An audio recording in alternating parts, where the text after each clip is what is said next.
Class 10th math chapter 8 exercise 8.2 का question number 4 है। बताइए कि निम्नलिखित में कौन सत्य है या असत्य है, कारण सहित अपना उत्तर दीजिए।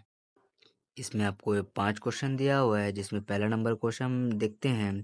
पहला नंबर क्वेश्चन है sine A plus B is equal to sine A plus का साइन बी।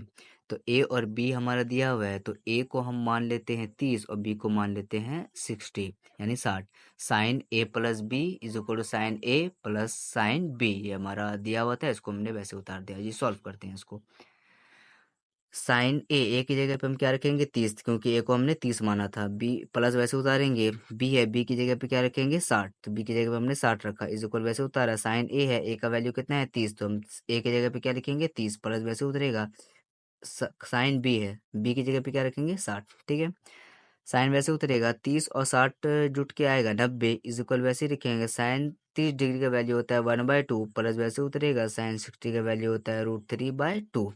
साइन 90 डिग्री का वैल्यू होता है 1 और 1/2, इन दोनों का क्या करते हैं एलसीएम लेते हैं। 2 और 2 का एलसीएम 2 ही होगा। 1 + 3 यानी ये दोनों आपस में जुड़ जाएगा, तो 1 + 3 जो आगे चलकर तो कुछ होगा नहीं, तो इसके लिए हम आंसर यही रखेंगे। तो 1 बराबर है 1 + √3/2 के, तो ये असत्य है, ऐसा नहीं हो सकता, इसलिए ये बराबर नहीं है, तो ये असत्य है।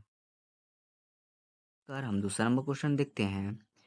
दूसरा नंबर कह रहा है थीटा में वृद्धि होने के साथ साइन थीटा के मान में वृद्धि होती है।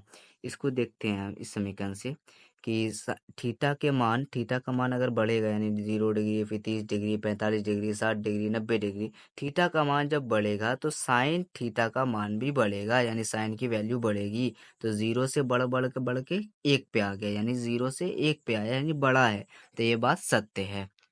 इसी प्रकार हम दूसरा नंबर क्वेश्चन देखते हैं, यानी तीसरा नंबर क्वेश्चन क्या कहता है, थीटा में वृद्धि होने के साथ साइन थीटा के मान में वृद्धि होती है। जिस तरह से साइन में कह रहा था, उसी तरह से कॉस में भी ये कहने को कह रहा है, तो इसको देखते हैं। तो ये बात तो बिल्कुल असत्य हो जाएगी, क्योंकि थीटा के मान में वृद्धि होने पर कॉस थीटा का मान में वृद्धि नहीं होती, बल्कि और घट जाता है। कॉस थीटा के मान में वृद्धि नहीं होती, साइन थीटा के मान में वृद्धि होती है, लेकिन कॉस थीटा के मान में वृद्धि नहीं होती, इसलिए यह असत्य है।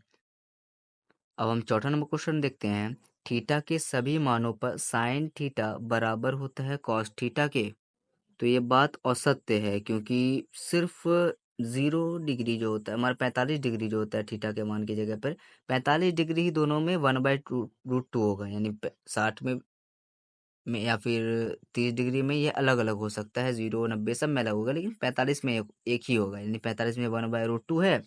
तो कॉस में तो साइन में भी वही चीज होगा, यानी देख सकते हैं 45 1/√2 है। तो इसी तरह हमारे पास कॉस में देखते हैं, कॉस में भी क्या है हमारे पास, कॉस में भी 1/√2 है, तो दोनों में 1/√2 ही होगा, इसलिए हम लिखेंगे, क्योंकि सिर्फ थीटा का मान 45 डिग्री होने पर ये दोनों समान रहेगा, अन्यथा नहीं होगा। 5वां नंबर क्वेश्चन देखते हैं। ए बराबर है 0 डिग्री पे, पर कॉट ए अपरिभाषित नहीं है, यानी ए एंगल ए यहाँ पर है वो 0 डिग्री होगा, तो ये परिभाषित नहीं होगा।